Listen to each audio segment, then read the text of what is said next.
Good evening, everyone. To the ones who joined us at our previous online lectures, welcome back. And for our first-timers, welcome to College Club Online.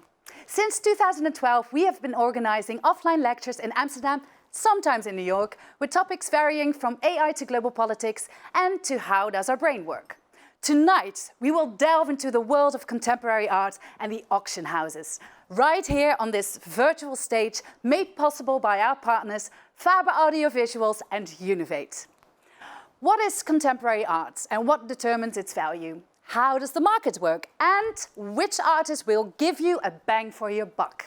These questions and more will be answered by tonight's speakers, Marloes and Une, who will navigate you through this exciting world. But before I introduce you to them, let's quickly go through the technical details of tonight. We hope most of you are in the audience with your webcam and microphone on. This way we can see you in the audience right in front of us. It also allows you to directly interact with the speakers and ask questions by pushing the button Raise Your Hand. Or you are in the live stream. This means you will remain in the lobby, but you can ask your questions in the chat throughout the lecture and hopefully they will be answered during or after the lecture. Now let me introduce you to the speakers of the night. Marloes Mostroes joined the Sotheby's Amsterdam team as Director Business Development. She has over 10 years experience in the international art world and started her career in London as Client Strategy Manager for Contemporary Art at Christie's, where she also became, at 25, the youngest auctioneer the auction house had ever had. Une Dijk studied art and architectural history at the University of Groningen. He has worked for the Netherlands Architecture Institute, the Province of South Holland and the Garrett Richter Academy. He is currently a lecturer at the Academy of Architecture in Amsterdam and Groningen. In addition, he organizes various art excursions in the Netherlands and abroad. During this lecture, we will also be joined by guest speaker Freddie Insinger, who you might know as Freddie from his influential Instagram account, The Freddie Show, where he shares his findings and inspirations with his followers. That's it for now. Enjoy the show. And without further ado, Marloes and Une, the floor is yours. Talk about modern art or contemporary art, we dive shortly into the world of the old art. As you can see here on the screen, the world that is, as in the words by Ernest Gombrich, the conquering of the visible world. And by that he means that by the oil painting coming from the Flemish masters, but with the perspective on two-dimensional object, the suggestion of three dimensions, that is what Ernst Gombrich calls the conquering of the visible world. That is dominating the art up till the 19th century. You see Botticelli's Venus, and that is a story of the Greek mythology. The art was all about mythology, religion, the history, or portraits. It was figurative art and continues up till the middle and end of the 19th century. You see that Cabanel, his famous little erotic, that was the fashion of that time, is actually a strong line from the Renaissance to the world of the 19th century. But at the end of the 19th century, you see a response to that. Oh my God, again a Venus. That is a cartoon by Honoré Daumier. He is actually criticizing the long tradition, as you can see on the painting next to the cartoon by Honoré Daumier. That was the institution of the salon. White male had the power to select the paintings and had also the possibility, the power to create a name in the world of art by you as an artist, or simply having your collection on sale. So that dominant element by the salons, contributing in the École des Beaux-Arts, is the classical, is the tradition that relates to the Mona Lisas of the Renaissance. But what you can see is that the Mona Lisa is having, in the version of Marcel Duchamp, a little moustache. So he's ridiculizing this old master, he's criticizing the old masters, and he is playing around. He's fooling with the masters. And if you look to the text under it in French, yeah, I will translate it into English, she has an hot ass. Although, by the words of Marcel Duchamp, there is a fire below. So, these great old masters are being criticized, but still that figurative element is in it. Next step is that we really got loose of the figurative elements. We create an abstract world, a black square. There's no story anymore. There's no handwriting, no craftsmanship of the artist anymore. It's just about a black square. He also created some white squares, and if you see to the exhibition in Petrograd in 1915, the position of that iconical element of the black square is on normal the place where an icon, a Russian icon, is put forward in the exhibition. So still there is a link to the old art, but next step is that we totally get rid of painting or of a sculpture. No, what is doing our Marcel Duchamp, who's really a kick in the ass of the art, not only by adding a moustache to the Mona Lisa, he's simply putting, the word by that is ready-made, a bicycle wheel and puts that on a chair. And by that, in a surrounding of a gallery, there starts the question, what is art? Is this art? But it opens up the way from Dada, Marcel Duchamp is partly part of the Dada movement, to the world of the pop art. And by that, Andy Warhol is entering the scene. And what he does is copying elements which you can buy in a supermarket. And he's piling it up and he's posing before it as a pop star. The artist becomes a star. And that's following up in the 80s and 90s, where not only the popular elements are on the stage of modern art, no, Wall Street is entering the art. Jeff Koons, who come from the world of the Wall Street, knows all about money, knows all about sailing, is putting here the art into the next level. Also by having a price paid, I forgot, but Marloes. Well, did you know the price? Or? It was actually sold for 91 million, over 91 million at the other auction house, I have to say. But what made this work so special was actually the fact that it's an edition of 3, and this was the last one that remained in private hands. So it was really a unique experience to see this coming to the market, which is why it also well, managed to get such an amazing price. But more about that later on. I'll let you continue. Okay, I will, because the world of money is still to be seen, and also the contemporary art. Talking about bling bling, if you look to this skull by the artist Damien Hirst, you see that actually the element, it's a skull dating back to a person of 35 years living in the 18th century. The feet are still coming from the 18th century, but what Damien Hirst adds toward the skull is platinum, is diamonds. So the actual value of all this bling bling, so to say, is already 10 million.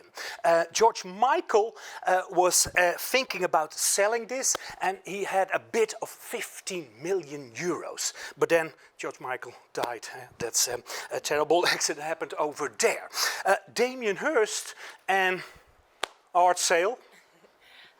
Thank you, Una. Well, basically, Damien Hirst was the first artist to really initiate a single artist auction of some of his newest items back in 2008. What made this such a historical event is that actually on the day Lehman Brothers collapsed in 2008, which is such a historical point in time for the 2007-2008 financial crisis, this sale took place. And frankly, it made an incredible result, over £100 million at the time. But I really want to hear more about Duchamp, so tell me more. Una. Yeah, let me round this first round up, and then the floor is all Marloes. You got also possibility for questions, by the way, after my story. But Marcel Duchamp, he is really a pain in the ass, you could say, in this early 20th century art. He's really redefining what art is. He's bringing what is art to the stage. Next to the ready-made, the bicycle wheel, he is simply taking a public toilet, which is produced by the firm Mutt.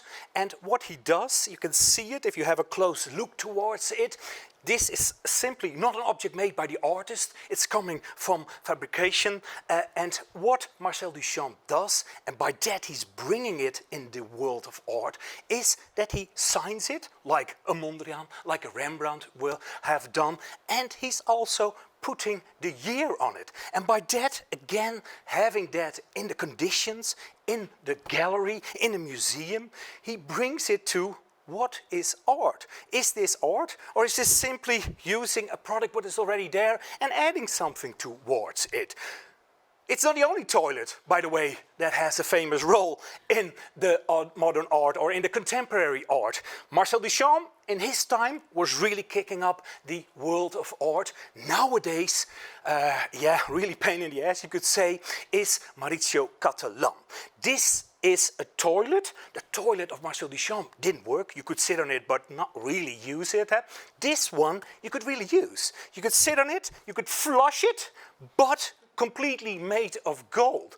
And having that in a toilet session, still the question stays, is this art? Or is this simply a toilet that is made out of gold?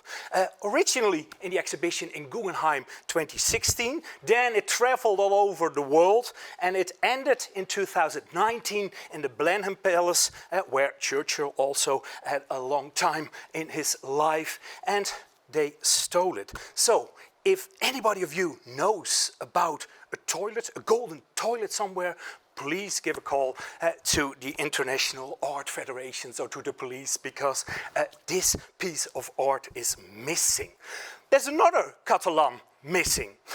Recently we had this shock at the art selling in Miami Beach. At that sale there was on the wall a banana with a duct tape towards it. The name of the piece of art became The Comedian. The comedian's actually Maurice Cattelan.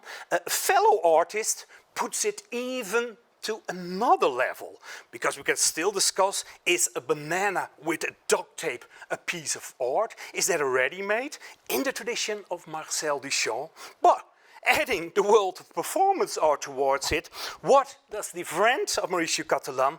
He simply takes the banana from the wall, getting rid of the duct tape, eating it, and then after he was asked, how did it taste? It was delicious. It tasted almost like 120,000 US dollar, because that's the value of this piece of art that is simply not there in the original state anymore. It is eaten by his fellow artists, but still the pictures, this element is having the value of 120 US dollars. So I can imagine that raises questions. So I want to open up the floor for questions.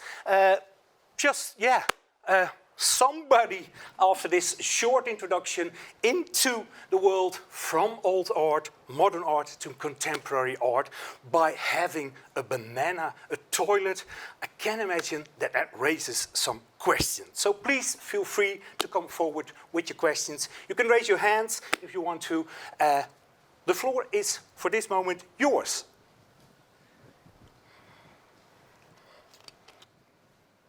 So, I actually have one question. Do you prefer the Mona Lisa or Duchamp's? That is a good question. That is also an unexpected question. Not a political answer. I'm just going to be straightforward. I love the Duchamp more, because it's playing. I think with that actually your made art. us have the first question already there. Yeah. Lars, you have a question? Hi, yeah. So I'm just eating at the same time.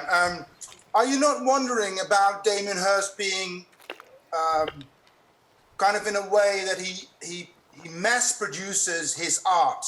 So even though he launches it as being like high culture art and very expensive, for example, the butterflies, I went to an exhibition on that, and apparently he's been copying, pasting that for like 5,000 times.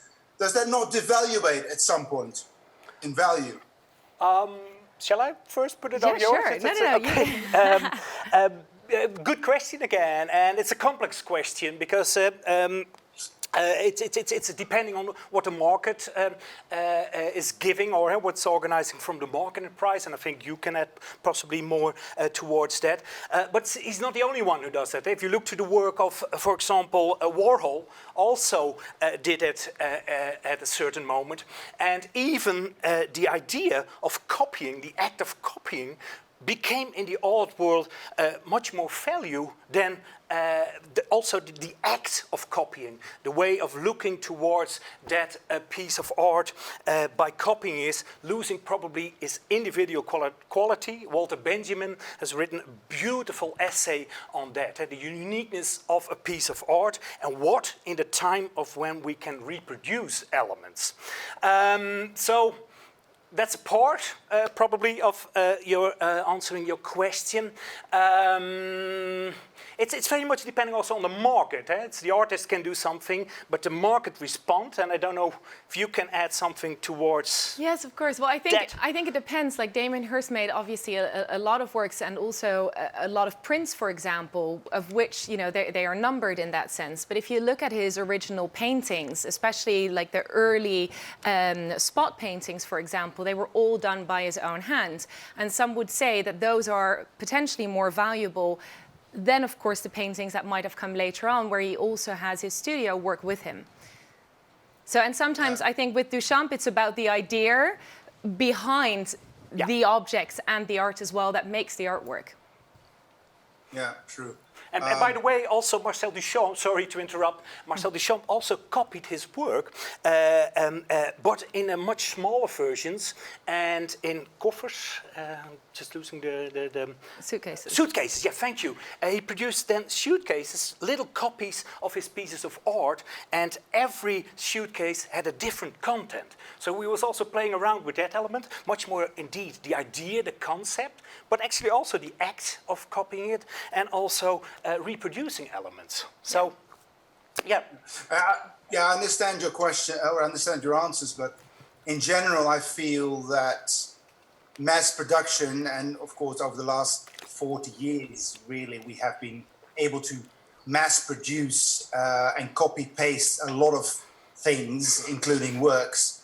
does not really add to the uniqueness of great art. So even though you can print a photo of the Nachtwacht from Rembrandt, doesn't make it a piece of art. And so I'm a little bit worried that people like Damien Hirst almost corrupt the art world by taking the mick, or taking the piss out of the uniqueness of being art. But anyway, that's my opinion. No, I think, sorry, I think that's a good element. Recently, there's been a lot of exhibitions of copies. For example, all the copies of Rembrandt's or Van Gogh's here at the Beurs van Berlage in Amsterdam.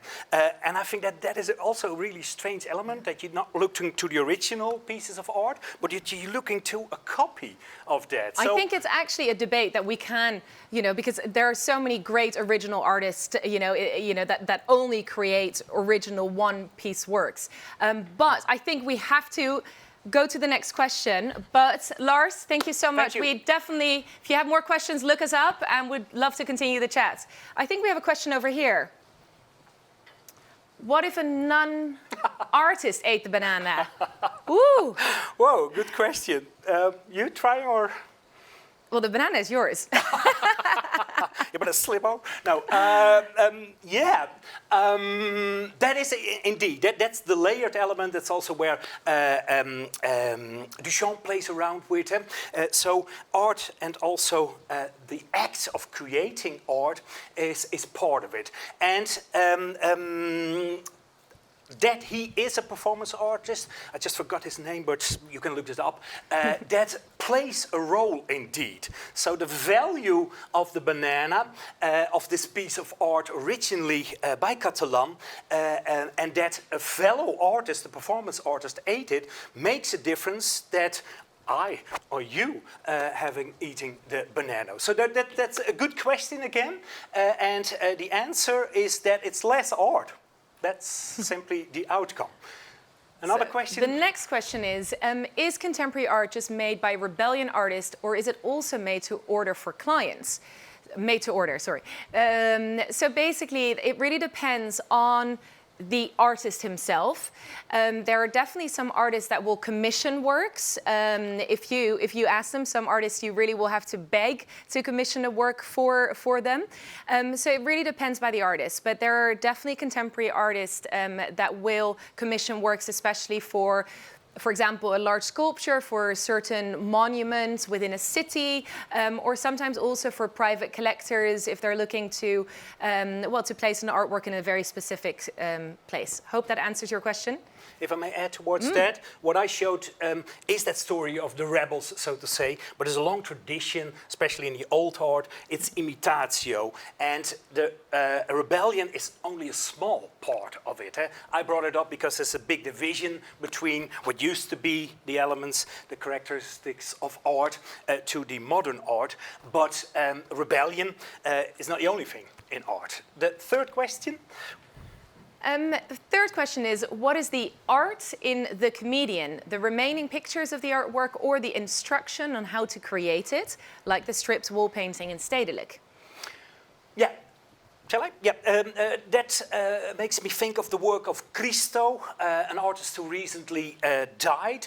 And his piece of art was not only packing in the Reichstag or other big buildings, the complete element of the first sketches towards that a municipality allows you to make it. So the whole storyline is the piece of art. And that's also in this case, that it's not only the element of the duct tape and the banana, the complete story afterwards is also an element of that piece of art. I'm being told that we have to move on to the next. To the next, okay. And I think that's your story, isn't it? Okay, the floor is yours. 100,000. 850, 850,000, 900,000. Did I hear a million? Did I hear a million from somebody? 950,000. One more step. Let's make it a round number. 1 million. 1 million. 1 million. 1 million. See, that's more like it at 1 million. Thank you very much. Congratulations. Thank you so much. Congratulations. Thank you very much. So, well, before I start, I wanted to give you some sort of feeling about, what we do at Sotheby's. So hopefully most of you know, but Sotheby's is one of the oldest auction houses in the world. We were founded in 1744. so more than 275 years old. What a lot of people don't know is that, in fact, we started off by selling books, and it was only many years later when we introduced design and art objects. So we're not only here to talk about Sotheby's, but we're really here to talk about what determines the value of art. At Sotheby's, we have 10 factors that we really look into when determining a price of an object. And I think this is all around the art market, where really these are the 10 most important factors that we look at, which I want to go through with you right now. So the first one is authenticity. Of course, the most important thing to determine, especially with high-value objects, a lot of fakes are around. So we'd first determine the authenticity and originality of an artwork. This is why we have our experts and a lot of research that goes into it. The second is to determine the condition of a painting. So especially for very old works of art, whether it's paintings or Chinese porcelain, of course, throughout the years, damages can incur. So the condition is something that we do look at. The third one is rarity. And for me, rarity is quite a difficult, word, but it's a word that we use in the art world a lot. And I'm sure you can imagine the rarer an item is, the more sought after. However, not all rare works of art are, of course, valuable. Then we go into provenance. Provenance, in short, is the history of ownership of a work of art. Provenance for old masters, for example, can be very important to also determine the authenticity of a work. However, provenance can also influence the price of an artwork, and I have a few examples later on. Historical importance or political influences can also definitely determine the value of art or influence the value of art. The size, some paintings by the same artist in the larger scale are more desirable. However, when a painting is too large and not houseable, it sometimes actually decreases in value. Thinking about fashion and trends, as in any industry, this is of course a factor that we look at as well. There are a lot of influencers and a lot of trends in the market that all should be looked at. The same goes for the subject matter. And this also has to do, and it kind of goes hand in hand with the fashion and the trends. So certain subject matters are more sought after in a particular moment in time. Then we go to medium. So medium is basically, there are various mediums when it comes to art, from drawings to sculpture to performance art. And some artists are more known for their paintings and others, for example, more for their sculpture. So the medium is also important. Last but not least, quality. And again, this is a very broad word, but the quality for me is when almost all of these 10 elements are aligned. However, the quality can also be from exactly the same artist in the same period, in the same subject matter. However, the artist was just a little bit more concentrated on his brushstroke, which is why that particular painting might be of higher quality. So, unfortunately, we don't have the entire evening, so I can talk about these 10 elements and give you loads of examples, but I've picked out a few to give you a little bit of a feel about how these terms determine the value of art. Starting with this fantastic work by Mark Rothko, which is now known in the art world also as the Rockefeller Rothko.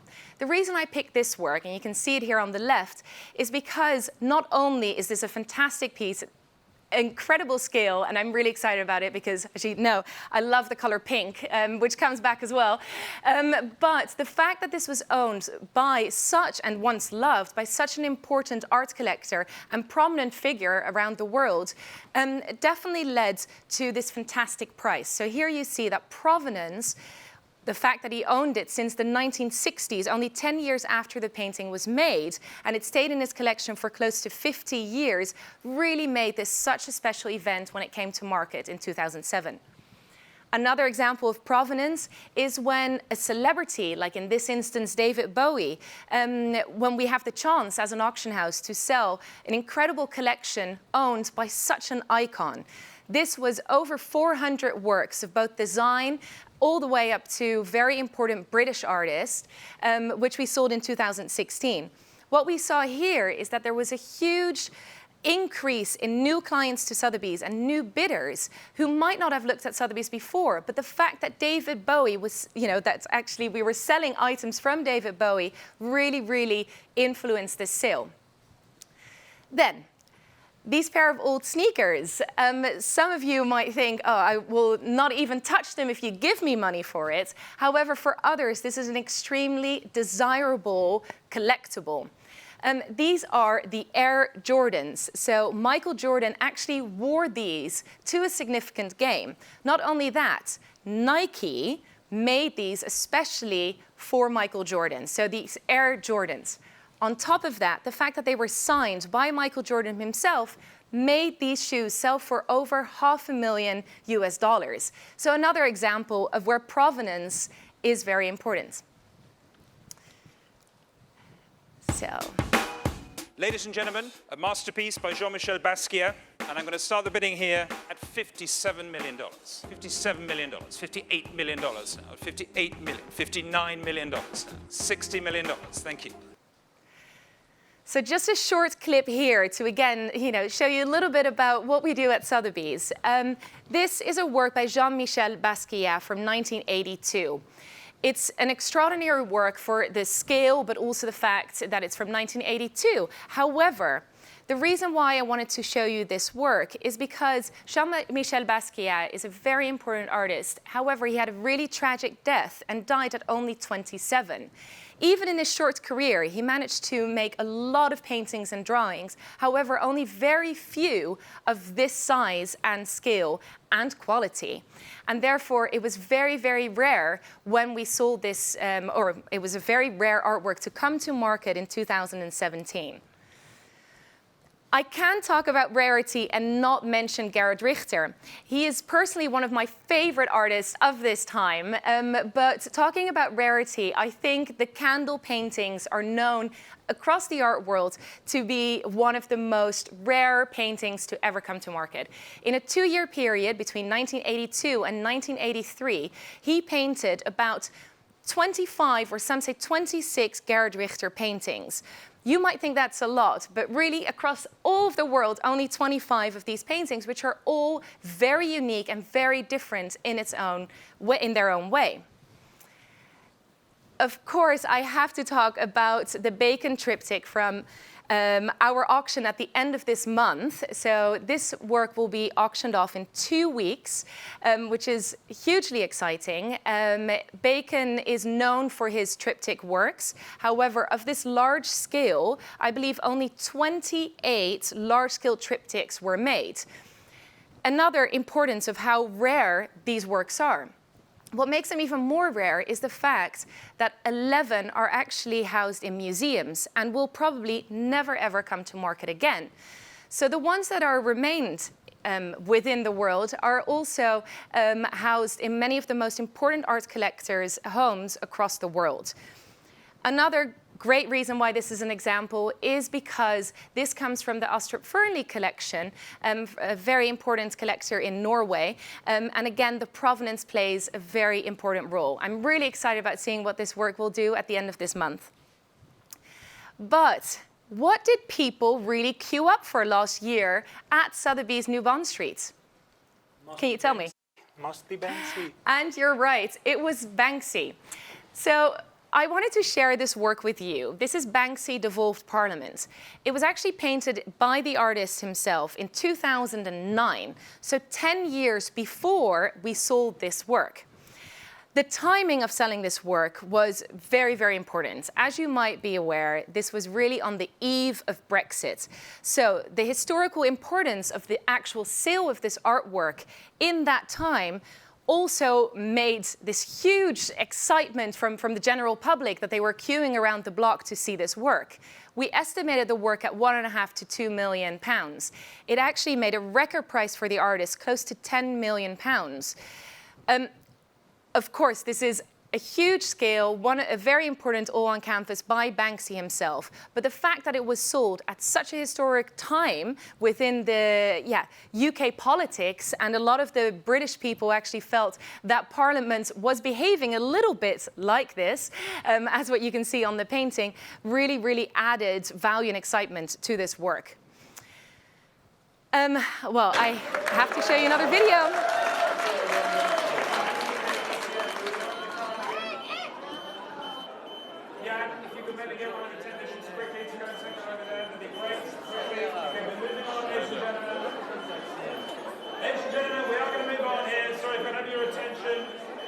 So you actually, you actually saw one of my colleagues sweating. I was actually in the auction room myself, and I was kind of sweating as well because I actually thought that an artwork had dropped out of the frame.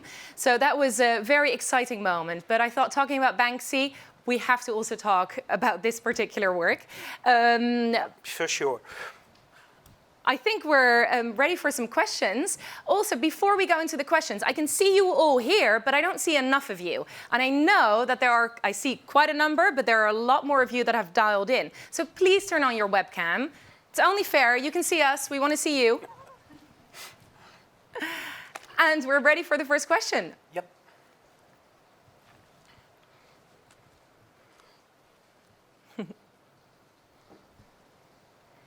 Even my mother has her webcam on. Come on, guys.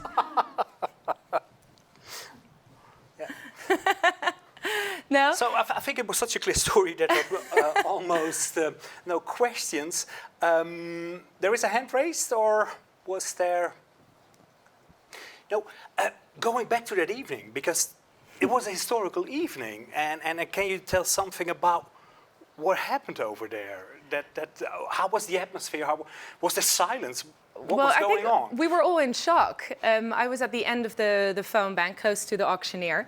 The auctioneer actually had to reopen a lot, so it was very hectic and confusing. And yeah, people from far actually thought that the work had just fallen out of the frame, which of course cannot happen. But only later on we realized that it was actually shredded. So it was a real big shock, and I think what we said, we all got Banksy'd. Yeah. Are there some questions actually coming up here on the left? Great. Not with the webcam. Okay, should art bring emotion, or should it be a valuable thing or product itself? Well, thank you so much, Stone. I think art definitely should bring emotion. I think art is an emotional experience. I think collecting art is all about emotion. I think selecting works that you want to add to your collection is emotion. And to be honest, even though I talked a lot about prices to show you a little bit about how factors can influence the value of art, I actually think the most important thing is emotion when you're buying an object. You need to love it, you need to want to live with it, and then it will make you very happy. If I may add something to Please. what's said, because it's also touching very much on the big questions also in the history of art. I showed you in my lecture part that world of copying, imitatio, was also very much about that you showed your craftsmanship, your talent. It was not only about creating emotion. Actually, emotion is very much coming to the States when the Romantic period starts. Then we also have the idea of an artist that suffers and that later got rid of his ear and then etc. So, at the one hand, it is about emotion, also the modern art and the contemporary art, but it's also about showing your skills. So it's both, actually. But another question comes forward. So we have another question. Has the value of the Banksy artwork increased after it being shredded?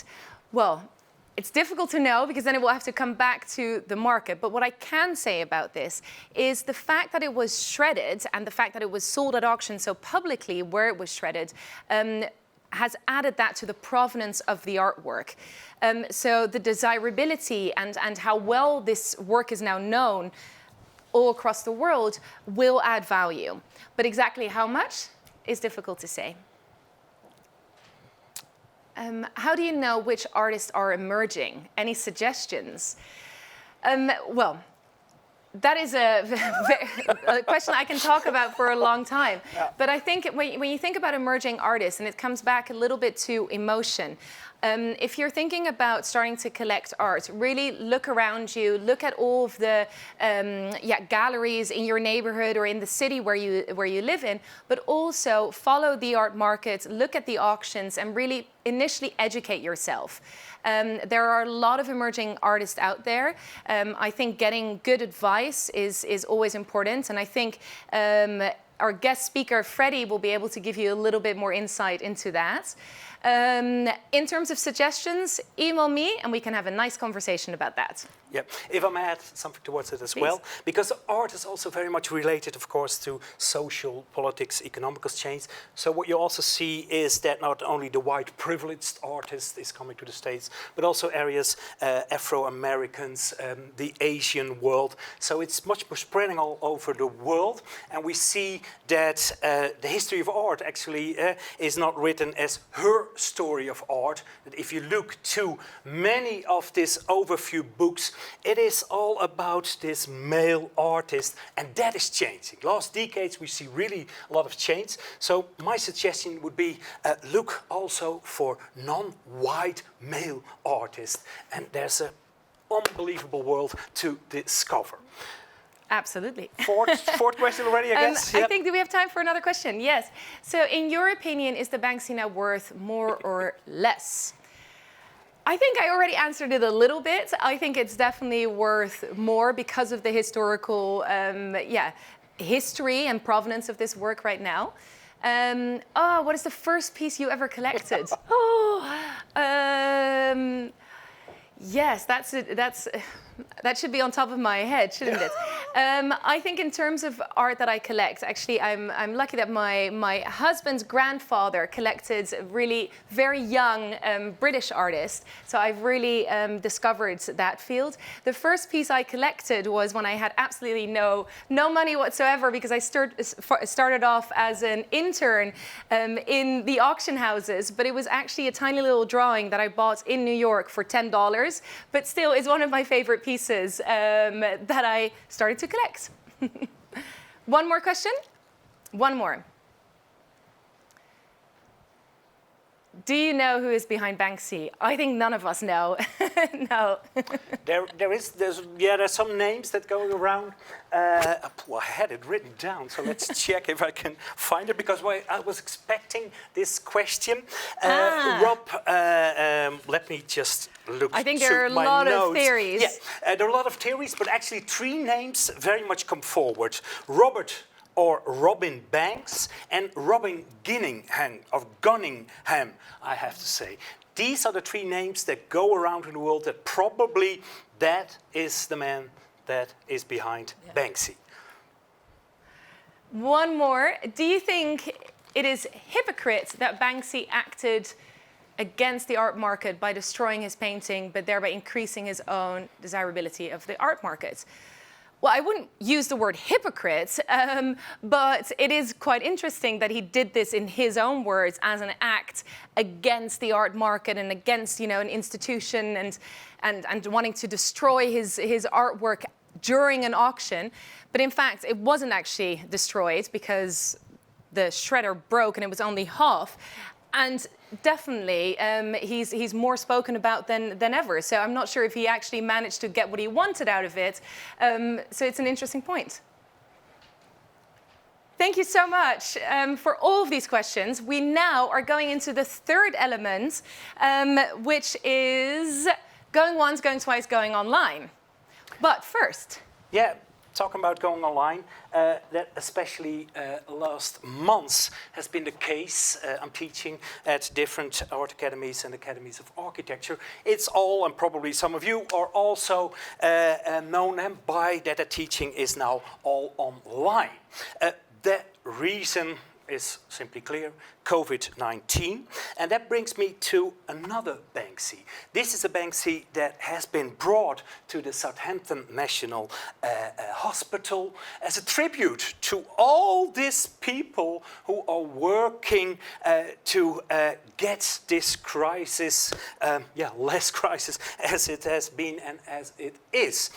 If you have a closer look towards it, it's just a kid who's playing around, and normally he has his superheroes, the Batmans, name them all, but the one he has chosen is a super nurse. So Banksy is paying a tribute to the NHS, to all these people who are working there in the hospital. He brought it overnight into the Southampton hospital.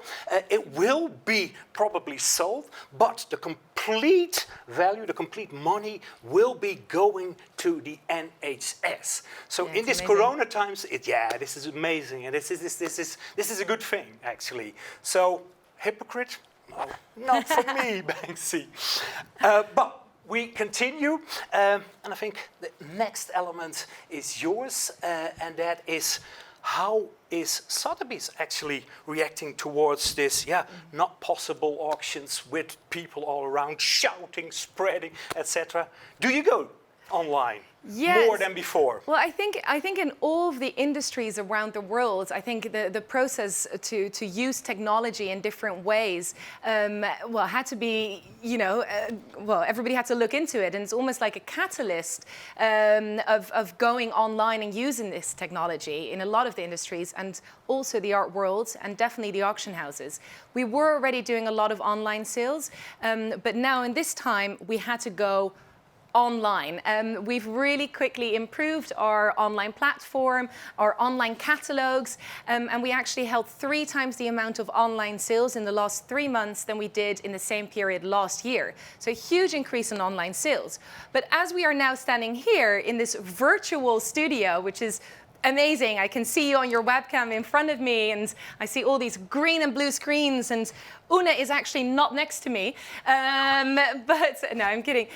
Similar to that, I wanted to give you some snippings of how actually our auction at the end of this month will take place. Because basically, the auction takes place in New York, but through this incredible technology, the auctioneer will actually be in London, and my colleagues are going to be virtually all over the world on telephone bank. So it's very exciting. But I'm really pleased to introduce you now to Freddie Insinger, who will come on the phone in a second, because Freddie knows a lot about, art. He's an art dealer himself, but also about how you sell works of art online, and actually through Instagram. But more about that later. Do we have Freddie online? Freddie! Hi, Mayor. Hey, thank you so much for joining us. Hi, Freddie. So we're almost going to hand over to all of you here in the public and on your webcams and with raising your hand to ask Freddie some questions, but we can start first. So, Freddie, what do you think about this selling of art online, the auction houses going online? How does this influence dealers and galleries, and are they also improving their online offerings? Yeah, so what you see in the last couple of years, that art has had an enormous growth online. There's been double-digit growth year after year. 25% of the millennials buys their first work online, so a quarter of the millennials, that is, which to me I think is an insanely high number. Because it's a more of an old school approach, obviously, to go see works in person and then judge them. It's very much a face-to-face kind of business.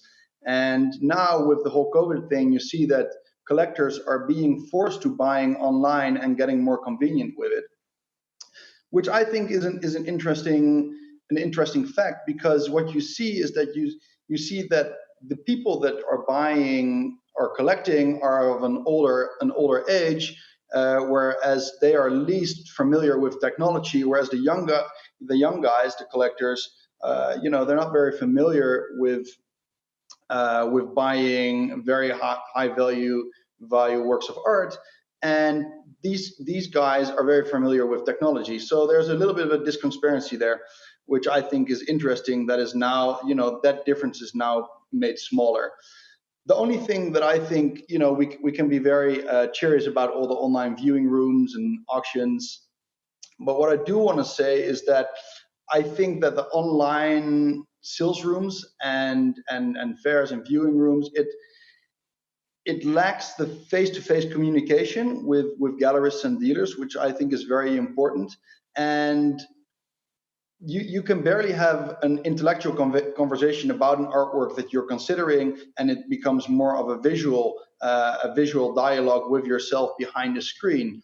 And one of the things I think is very important of the art market is the fact that at fairs you walk into people, you talk with people. The social aspect is a very big thing. You might ask one of your best friends who you walk into, hey, what do you think of this work? Or someone that is very familiar with that specific series of that artist, and that is what you lack. It's you might have an art advisor next to you or on the phone, and for the rest, you're just sitting behind a screen by yourself. It's not the same thing. Yeah. It's definitely not the same thing. So that is something that is maybe a more critical aspect of it. So the big question is, I think at the end of the day, for dealers and gallerists, is what is the amount of money people are willing to spend online? Because many of the works that you don't see, that you don't see in person, how much are you willing to spend for that? And if it's a new work from a younger artist, yeah, sure, but if the work has switched owners 3, 4, 5 times, if it's an historical work from the 60s or 70s, you might want to do a condition check. You have to see it in person. How does it look, photo versus in real life? Those are the big things that I think the online market still has to find its way in. We need to have the emotion as well, I think. That actually brings me to the second question, though. Talking about online, I do want to dive a little bit into your Instagram account and also how you use that as a tool. Also, all of you watch, do follow The Freddy Show. It's really, really amazing to follow and will give you a lot of inspiration. I'm doing your own sales pitch, Freddy, but tell us a little bit how you use Instagram as a tool. Well, I started using Instagram a few years ago, like we all did, sharing your holiday photos. And, I'm 24/7 busy with art, and I started sharing artworks with my friends who were following me. And I got pretty good response because I was sharing it. So I was one of the early adapters of sharing art online with a smaller audience, which grew over the years to now nearly 11,000 people that follow me on a daily basis. But I think if we look at the power of Instagram, it has fundamentally changed the art world and art market. To give you an example, there was in 2017, if I believe, there was a work by Basquiat sold overnight through Instagram after it was posted of $24 million.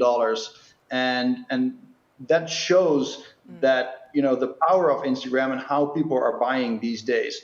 People are using Instagram to discover artists, to connect with other collectors, to connect with gallerists. And it's a great way of sharing what you're interested in and also, to see what your fellow clients or collectors are interested in. And I think in the long term, Instagram will have a huge impact because it allows you, it gives collectors a voice.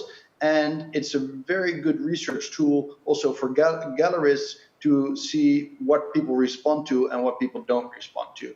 And it's you have a very direct connection with people who are buying your art. I can give you an example of, I posted a work that was hanging in this beautiful living room. And out of the blue, I received a DM from this very weird account with a guy commenting, "That's my living room," and I was like, "Wow, there's some incredible art in there." And over a few years, we built up a very great relationship, and we still speak nearly every day. Oh, that's amazing. I think we want to get some questions from the audience. I still have one more question, but maybe that will come later. Who has any questions? There's a question over there. There's a question. So you prefer typing than the video, I think. I can see that. Question over here. Can more people participate in the online auctions now? It literally, the online auctions are for everyone. I once said, which is a very British thing maybe, but it's easier to register to buy something at auction than it is to set up a Thames water account, but that was in the UK. But yes, everybody can participate. There are just a few details like an ID and also sometimes a little bit of financial information, but it depends on how high you actually want to buy something for. Because actually our online auctions sometimes start at such a level that you can even pay with a credit card. So it's very easy. So do check out our website. Does a high price for an art piece also affect the art's historical importance? I would say it's actually more the other way around. I think the art historical importance affects the price of an artwork in the end. And of course, we just discussed the 10 factors that we look at. But I think the art historical importance is definitely the most important rather than the high price. Do you consider Jordan's pair of sneakers or art? I would say they are both, but they're more than anything a collectible. It's a collector's item. Any more questions? Maybe one for Freddie, otherwise I'm going to give him one more. Thank you so much, guys. Freddie, just one more question, especially for the audience. So, like I just said, you know, everybody can basically participate in an online auction, and whether they're bidding or not, they can definitely view. And this is also how you can learn a little bit about what's happening in the art world or in the art field. But what would your quick tips be for someone who wants to start collecting art? For someone who wants to get into the collecting game, I think one of the most important parts is educate yourself. Try to see as much art as you can. And either online, go to museums, go to galleries, have a conversation. You know, just be open, say, you know, I'm considering to start collecting. What should I look at? What are artists that you work with? Why do you work with these artists?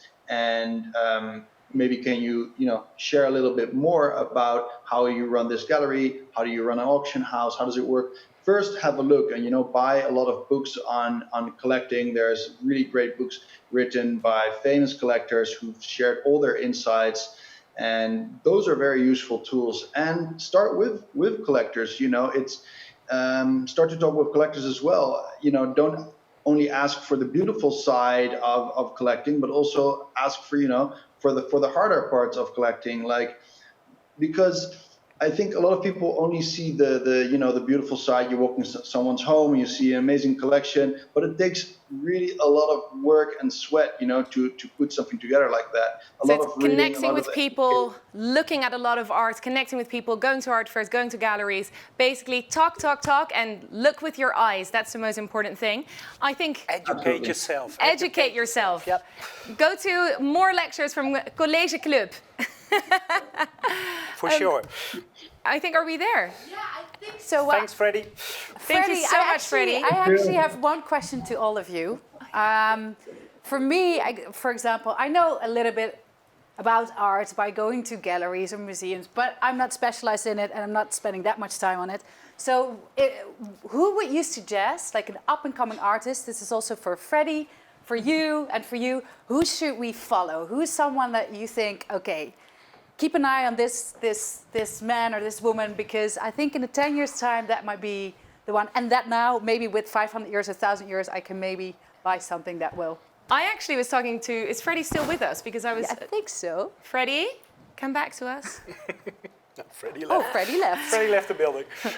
No, Freddie, I think you were actually telling me about a specific artist today that you definitely thought was worth the watch. I'm putting you on the spot a little bit. Oh, you don't want to share because... That's fine. I mean, I personally collect a very specific range of artists that I'm always after. But if we look into artists to watch, like younger artists, there's a female artist I'm a huge fan of, and she's being represented by Grimm Gallery and Pace Gallery. And that's Louis Hollowell. That was my answer. There you go. Then it must be a good recommendation. And my answer as well. We have to round it up, so we really have to close. So that's the name. Is there any other? Oh, there's some questions I coming think in. there's a few questions that we can still answer. Do we have a few more minutes to answer questions? Yeah. Great. Do you make art yourself? Well, I'll start. I have definitely tried. I've got the canvas and all the paint and everything, and I thought, okay, let's try this. But it turns out I'm better at selling art than making it myself, which actually means that I'm in the right job, I think. What about you? Also tried, but that's much better in, I hope, telling the story. Teaching, the yes, history I and the think so teaching. too. So I tried, but stopped. Which artists are hot right now? Oh, we just discussed a little bit. Which book should we read? I think there's a huge list of books that you should be reading, but specifically about art. If you want to get to know the market, I would also, rather than reading books, because there are a lot of books about which would be important, but really look at some websites like Art News. Sign up for their daily news reports, because it's really interesting to see that direct news, and also some of the art newspaper has really good stories, which will both tell you about the market, but also about interesting, gallery shows coming up, and so on. Is there one specific book that you would say? Two. There are two Bibles. They're enormous. Jensen, History of Art, and Honor of and Fleming, History of Art. These going back to the origins of the cave painting up to nowadays. Yeah. Really, I think double-sized Bible. That's bringing in the complete story. And then after that, there's a long list of other books which they have on their index. So then from there on you continue. But these are the two Bibles of the history of art. Jensen and Honor and Fleming. Freddie, one book? A book that I read was The Poor Collector's Guide to Buying Art. That was one of the first books that I got when I got into collecting. Okay, I think that rounds it up very beautifully. Thank you for these final notes. I hope we all wrote it down and we're going to start reading and maybe one day investing. Fingers crossed, who knows. Marloes, thank you so much. Thank you. Une, thank you for giving this lecture. And Freddie, thank you very much for calling in from your own home. And to all of you, thank you so much for checking in again. We really hope you enjoyed this lecture and you learned a little bit more about sometimes the mysterious world of contemporary art. For now, we want to wish you a very good evening. And don't forget to check in for our next lecture. That's on July 9th. So we hope to see you then. And goodbye from all of us in the studio. Have a nice evening. Thank you for attending. Bye. Bye. Stop.